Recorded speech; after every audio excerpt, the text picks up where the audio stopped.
আল্লাহ নবী যখন দ্বীন ইসলামের প্রচারটা করেছিল, নবী পাকের দিকে দলে দলে মানুষ যখন যেতে লাগলো, ওই সময় ইহুদি সম্প্রদায়েরা তারা আমার রাসূলুল্লাহকে কোনোভাবে যখন রুখতে পারল না, তারা তখন একটা পরিকল্পনা করলো।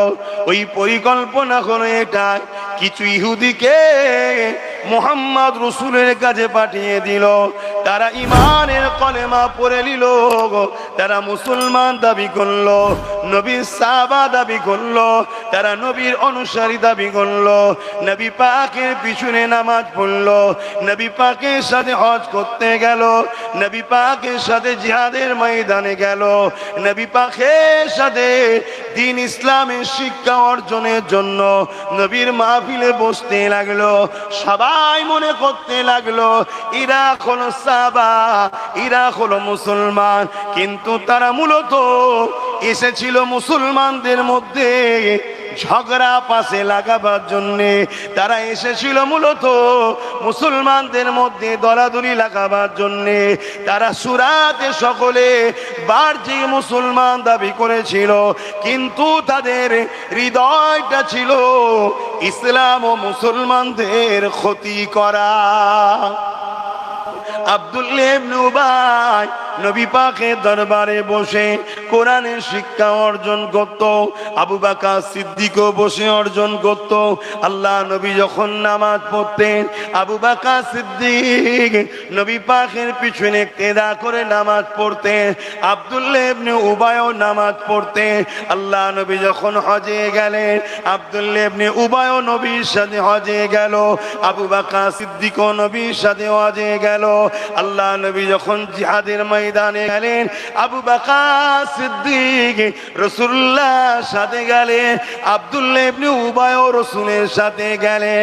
আল্লাহ নবী যখন দ্বীন ইসলামের জন্য সাহাবাদেরকে বলতেন মাল দাও বাবা, সাহাবা আবু বকর সিদ্দিকও দান করতেন, আব্দুল্লাহ ইবনে উবাইও রাসূলুল্লাহর কাছে দান করতেন। এ যুবকেরা কিন্তু মনে রাখবেন, আবু বকর সিদ্দিকের দাড়ি টুপি জুব্বা পাগড়ি ছিল, আব্দুল্লাহ ইবনে উবাইয়েরও দাড়ি টুপি জুব্বা পাগড়ি ছিল, কিন্তু আবু বকর সিদ্দিক দুনিয়া জমিন থেকে আল্লাহ নবী ঘোষণা করে দিল জান্নাতি জান্নাতি জান্নাতি। কিন্তু আব্দুল্লাহ ইবনে উবাই সে কোরআন ঘোষিত জাহান্নামী। কারণ দাড়ি তো দুদিকে, টুপি তো দুদিকে, হজ তো দুদিকে, নামাজ তো দুদিকে, নবীর পেছনে ইক্তেদা দুজনেই করেছে, নবীর সঙ্গে হজে জিহাদে দুজনাই ছিল। একজন জান্নাতি আর একজন জাহান্নামী কেন? শুনছেন ইসলামটা? আজ আমাদের সব থেকে বড় ক্ষতির কারণ হলো একদল ছদ্মবেশী মুনাফিক মুসলমানদের জন্য আমাদের ক্ষতির কারণ, সব থেকে বড় ক্ষতির কারণ। যদি আজ আমাদের মধ্যে গাদ্দার মুনাফিক মুসলমানগুলো মাথা তুলতে যদি না পারত, তাহলে নিশ্চয় মুসলিম অধ্যুষিত এলাকাগুলোয় ইমানদার মুসলমানরা মাথা তুলে দাঁড়াতো। আর ইমানদার মুসলমানরা যখন মাথা তুলে দাঁড়াতো, ওদিকে যেমন জালিম মাথা তুলে টক্কর দিচ্ছে, তার মোকাবেলায় ইমানদার লিডার হলো, টক্করটা জোরালো হতো না? হতো না?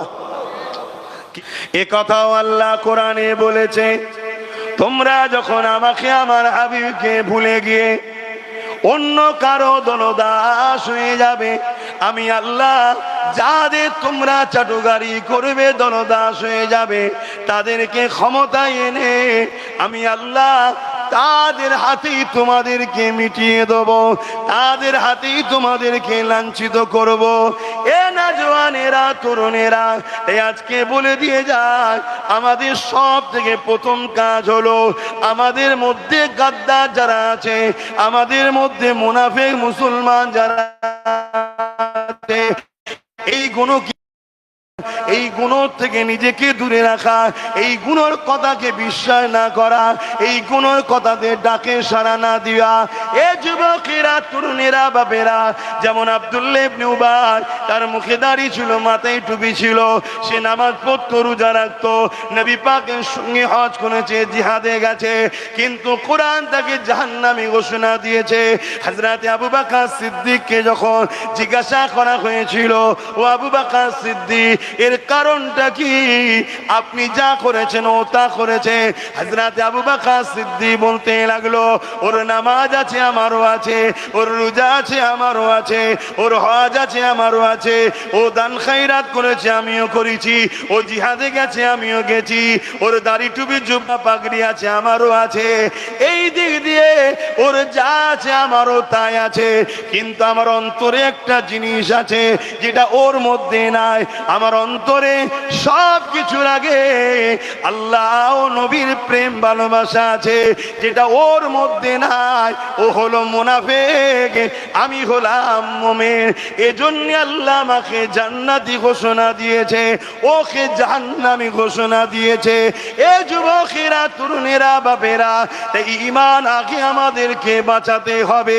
কেন? যুগে যুগে ইসলামকে মিটাবার জন্য আজকে জালিমদের থেকেও অনেক ভয়ঙ্কর ভয়ঙ্কর জালিম এসেছে।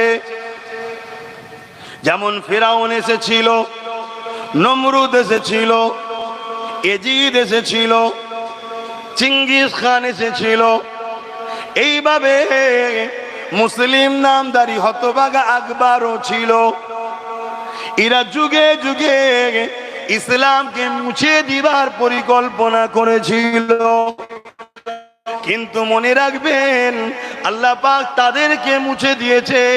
ইসলাম আজও 250 কোটি মানুষ মেনে চলে। তবে মনে রাখবেন যুব সমাজ, আগামী দিন যদি পরিবর্তন না হও, এটাও আজকে বলে যাচ্ছি, যেটা মায়ানমারে ঘটেছে, চোখের সামনে বাপকে বেঁধে বেটির ইজ্জত লুটেছে, চোখের সামনে স্বামীকে বেঁধে স্ত্রীর ইজ্জত লুটেছে, চোখের সামনে ভাইকে বেঁধে বোনের ইজ্জত লুটেছে। নীরবে দেখা ছাড়া দ্বিতীয় কোনো উপায় ছিল না, থাকবে না। এখনো সময় আছে, জুলুম বন্ধ করো, ন্যায়ের পক্ষে সংগঠিত হও। আল্লাহ নবী বললেন, অধিকারকে পাইয়ে নাও, অধিকারকে ছিনিয়ে নিবার কথা রাসূলুল্লাহ বলেছে। যে অধিকারকে ছিনিয়ে নেবে সে রাসূলুল্লাহর হুকুমকে মান্যতা দিল, আর নিজের অধিকারকে ছেড়ে দিয়ে গোলামীর জিন্দেগি যে নেবে তার উপরে আল্লাহ পাকে কখনো সাহায্য আসে না। এ যুবকেরা মনে রাখবেন, কোনো জিনিসই সহজে হয় না গো। এই যে আপনারা জমিতে চাষ করেন, এমনি এমনি ফসলটা হয় না। এই যে আপনারা কলকারখানায় কাজ করেন বা লেবারি করেন, দিন মজুরি করেন, কোনোটাই সহজে হয় না গো।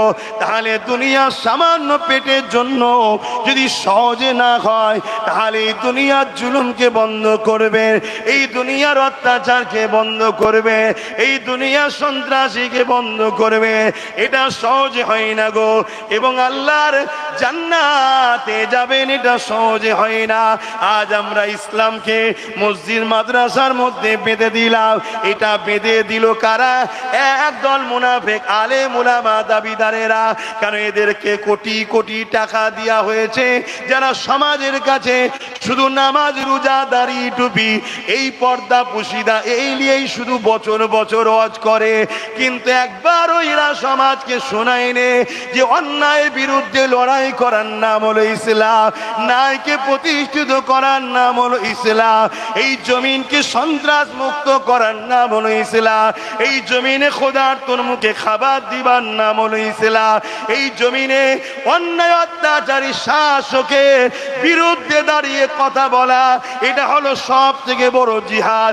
এটা কেউ শোনায়নি, এটা কেউ শোনায়নি যে নেশা মুক্ত সমাজ গড়ার নাম ইসলাম, দুর্নীতি মুক্ত সমাজ গড়ার করার নাম ইসলাম, এই জুলুম মুক্ত সমাজ গড়ার নাম ইসলাম, চোর মুক্ত সমাজ গড়ার নাম ইসলাম, খুন মুক্ত সমাজ তৈরি করার নাম ইসলাম। এটাকেও প্রচার করে রে এ যুবকেরা, তরুণেরা। আল্লাহ নবী, নূর নবী, দয়ার নবী মেরাজ থেকে নামাজ এনেছে, নবী মেরাজে গেছে নবুয়াত ঘোষণার 11 বছর পর। এই 11টা বছর নবী তাহলে কি করেছিল? এই 11টা বছর ধরে নবী পৃথিবীর অত্যাচারী শাসকদের হাত থেকে আল্লাহর সৃষ্টি মানুষগুলোকে আজাদ করার জন্য সংগ্রাম করেছে। শুনছেন তো নাকি? সেটা পারস্য হোক, রোম হোক, আর আবু জেল, উতবা, সাইব, আবুল আহাব হোক, আল্লাহ নবী এই জমিনের উপরে তৎকালীন সময় যত অত্যাচারী শাসক ছিল তাদেরকে রাসূল চিঠি করেছে, মানুষের উপরে জুলুম বন্ধ করো। আল্লাহ নবী গরিবদের পক্ষে আওয়াজ তুলেছে, বিধবার পক্ষে আওয়াজ তুলেছে, নারীদেরকে জ্যান্ত পুঁতে দেওয়া হতো, আল্লাহ নবী নারীদের পক্ষে আওয়াজ তুলেছে। কিন্তু দুঃখের বিষয়, আজ পুরো পৃথিবী জুড়ে রাসূলুল্লাহর এই মানবতার ধর্ম, ইনসাফের ধর্ম, ইনসানিয়তের ধর্ম, গরিবের অধিকারের ধর্ম, বিধবার মর্যাদার ধর্ম, এতিমের অধিকারের ধর্ম, জুলুমকে বন্ধ করার ধর্ম, নেশা মুক্ত সমাজ গড়ার ধর্ম, ইসলামের বিরুদ্ধে আজকে পুরো মিডিয়া, পুরো বিশ্বের একদল জালিম মানুষ উঠে পড়ে লেগেছে। কারণ কি?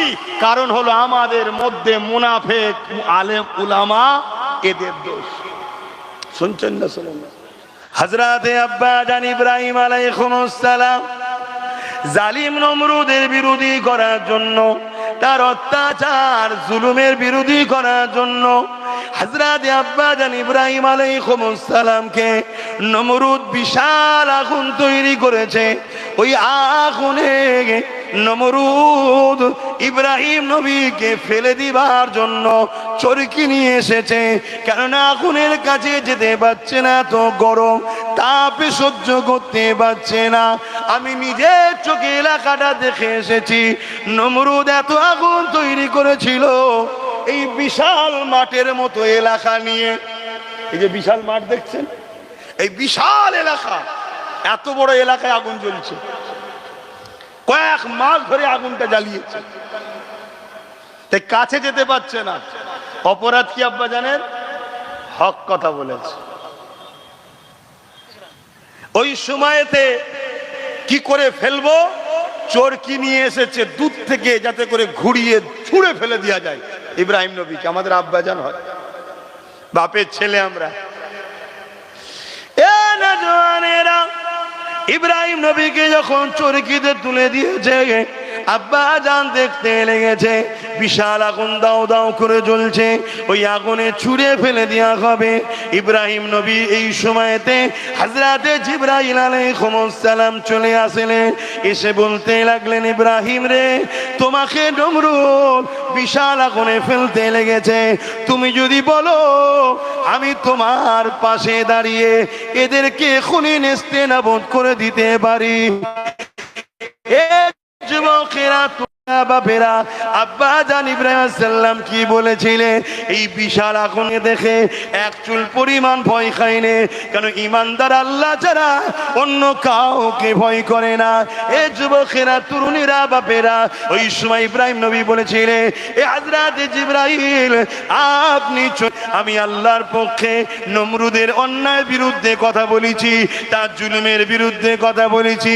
সে নারীদের উপরে অত্যাচার করে, সে প্রজাদের উপরে অত্যাচার করে, সে জমিনকে বেইনসাফি প্রতিষ্ঠিত করেছে, জমিনের উপরে সন্ত্রাসী তৈরি করেছে, তার গুন্ডাগিরির বিরুদ্ধে বলেছি।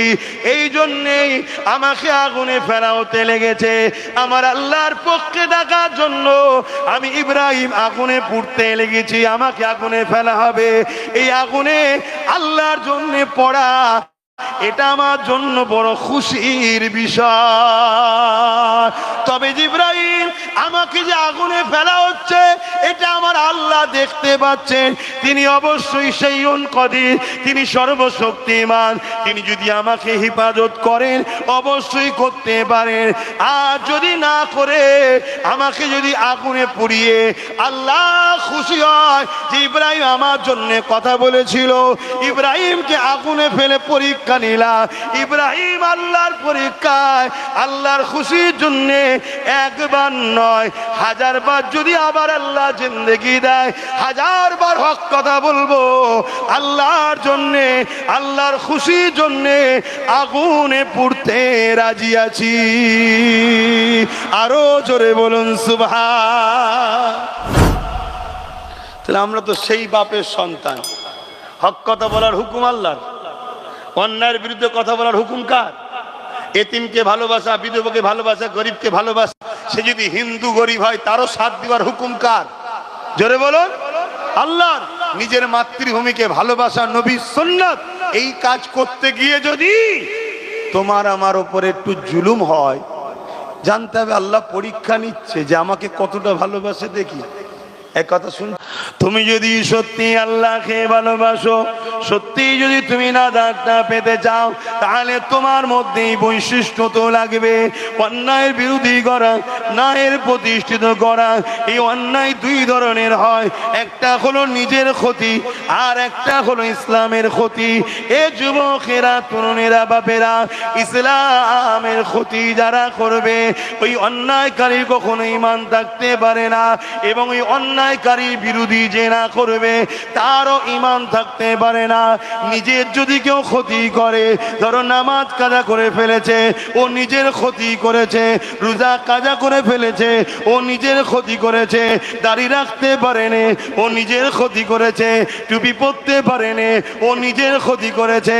কিন্তু এ যদি তওবা করে আল্লাহ পাকের কাছে ক্ষমা চায়, এর জন্য আল্লাহ পাকের পক্ষ থেকে খুশি সংবাদ আছে।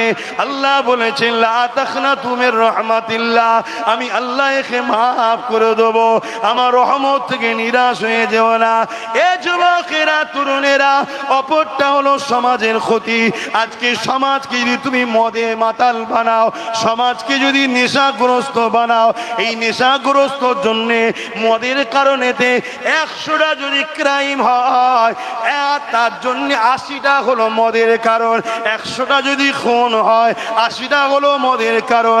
100টা যদি পরিবারের ডিভোর্স হয়, 80টা হলো নেশা মদের কারণ। এই মদকে, সমাজকে যারা মাতাল বানাতে চাইছে, এরা ইসলামের দুশ্মন, ইসলামকে মিটাতে চাইছে। কারণ ইসলাম মদের বিরুদ্ধে, এরা মদ ইসলাম বিরোধী করেছে, এই সমাজকে মদ প্রতিষ্ঠিত করতে চাইছে। এ যুবকেরা, তরুণেরা, বাপেরা, এই মদকে যারা সাপোর্ট করবে এদের কখনো ঈমান থাকতে পারে না। শুনছেন তো নাকি? আজ তোমরা আমার কওমের ছেলে, তোমাদেরকে আমি বলে যাচ্ছি জাহান্নামে 2 শ্রেণীর লোক যাবে। মন দিয়ে শোনো, জাহান্নামে 2 শ্রেণীর লোক যাবে।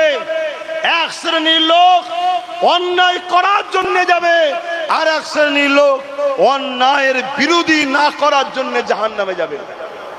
এর নাম ইসলাম।